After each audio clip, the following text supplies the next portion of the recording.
Welcome back to Good Morning Colorado, where this camera is a little bit on the move. Earlier it was faced a little bit left where we could see an aspen tree, it looked like.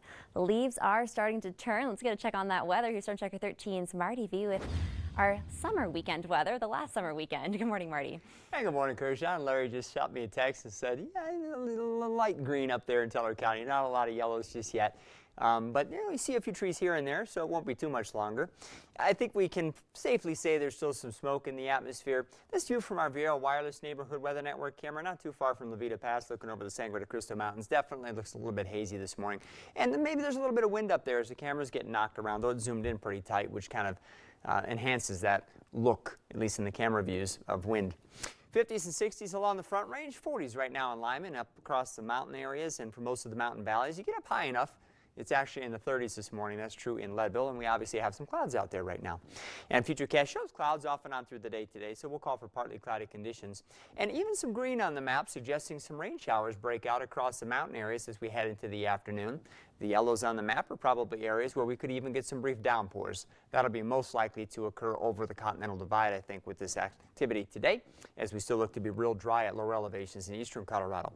We'll be breezy at times, too. Notice the wind strongest out near the Kansas state line. That's one of the reasons that the red flag warnings are up for just those eastern counties here as we head into the afternoon and evening hours. But it'll still be pretty breezy elsewhere, and we're likely to be hazy due to the smoke today. Real warm.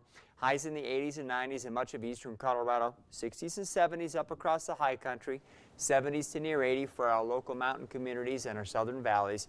And I think around the Pikes Peak region, there's a chance that we get a couple of sprinkles, maybe a 5-minute little shower up here across Teller County today. I wouldn't get your hopes up too much for any real significant rainfall, but something is better than nothing, I suppose. And again, 70s, that sounds pretty nice. Should be a pretty comfortable day up around Teller County. We'll be in the low to mid 80s through most of Colorado Springs, a little breezy this afternoon. Upper 80s to lower 90s from Pueblo westward through Canyon City with a mixture of 70s and 80s on the higher terrain to the south and west of town. Over the wet and Sangre de Cristo Mountains, we could pick up a couple of showers today as well. Tonight, we'll drop back into the 50s at lower elevations. Still expecting 30s and 40s, though, over the mountains and mountain valleys. Well, there's our view, or lack thereof it, as seen from Highway 115 in Turkey Creek. I mean, part of this is because we have some clouds out there blocking out the early light that we usually have that tries to kind of light up the terrain in the background. But obviously some of it is still the haze from the smoke, and we'll track that over the next few days. We'll continue with some warm air and at least slight chances for a little precipitation. Again, I'm not horribly optimistic right now about rain chances for most of you, but last week I said there would be like no chance, so I guess it's a slight improvement. Okay, slight improvement it is. Yeah. All right, thanks, Marty. You're welcome. Well,